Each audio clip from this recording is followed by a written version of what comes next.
мардуми фарҳангиву созандаю бунёдкори шаҳри Исфара ҷашни бузурги 33-юмин солгарди истиқлолияти давлатии ҷумҳурии Тоҷикистонро ки барҳақ муқаддастарину азизтарин неъмат, рамзи саодат ва асолати миллат, шарафу номуси ватандорӣ ва нишонаи пойдориву бақои давлат мебошад, бо армуғонҳои шоиста истиқболу таҷлил намуданд. Чун ҳамешагӣ исфарагиён ба идгоҳи асосӣ ташриф оварда, аз намоиши таому хӯришҳои миллӣ, ҳунарҳои халқӣ, маҳсули дасти пазандагону қаннодони шаҳр барномаи зебову ҷолиби васфкунандаи сулҳу субот, ваҳдату якдигарфаҳмӣ ва истиқлолияти милливу давлатӣ бо иштироки санъаткорони диёр лаззат бурданд. дар раванди ҷамъомадӣ бо тантанаи идона арзишмандию аҳамияти бузургу тақдирсози эъломия оид ба истиқлолияти давлатӣ дар соли 1991 саҳму нақши сулҳоварӣ, мақому манзалати ваҳдатофарӣ ва хизматҳои бебаҳои асосгузори сулҳу ваҳдати миллӣ, пешвои миллат, президенти мамлакат муҳтарам Эмомалӣ-Раҳмон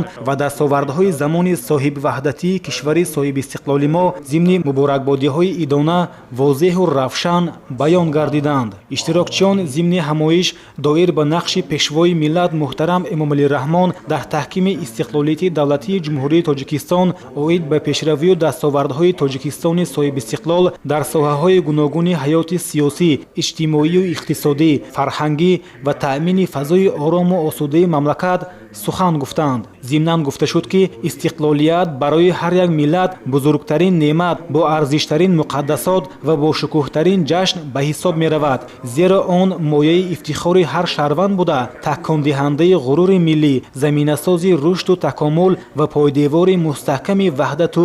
якпорчагист. миллати мо дар таърихи 9 сентябри соли 1991 ба ин неъмат даст ёфт ва аз он замон то кунун ин рӯз ҳамчун рӯзи истиқлолияти давлатии ҷумҳурии Тоҷикистон дар саросари кишвари азизамон бо шукӯҳу шаомати хоса таҷлил мегардад. истиқлолияти Тоҷикистон пеш аз ҳама дар арсаи ҷаҳонӣ эътироф гардидани низоми давлатдорӣ, мустақилона рушд кардани сиёсати иқтисодӣ, иҷтимоӣ ва фарҳангии мамлакат, инчунин шарафу номуси ватандорӣ, ҳуввияти миллӣ, худшиносиву худогоҳӣ ва талошу муборизаи бардавоми ҳар як фарди бонангу номус ба хотири ободӣ ва шукуфоии Тоҷикистон аст. зикр гардид ки дар заминаи татбиқи дастуру ҳидоятҳои пешвои муаззами миллат ҷиҳати сазовор истиқбол гирифтани ҷашни бузург 35-солагии истиқлолияти давлатии Тоҷикистон дар тамоми гӯшаву канори шаҳри Исфара бунёди иншооти гуногуни ҷашнӣ идома дошта, ин амалҳои созанда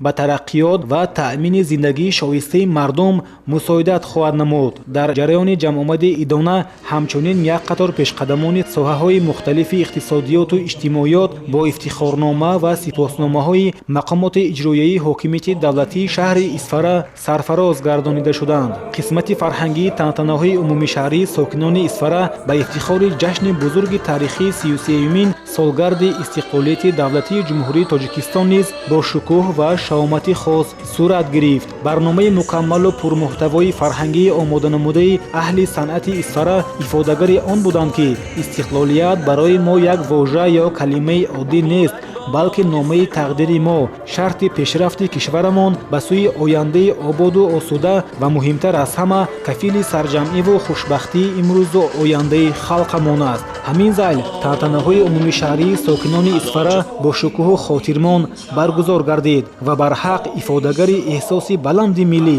худшиносию худогоҳӣ, ватандорию ватанпарастӣ ва сарҷамъии аҳли ҷомеа буд.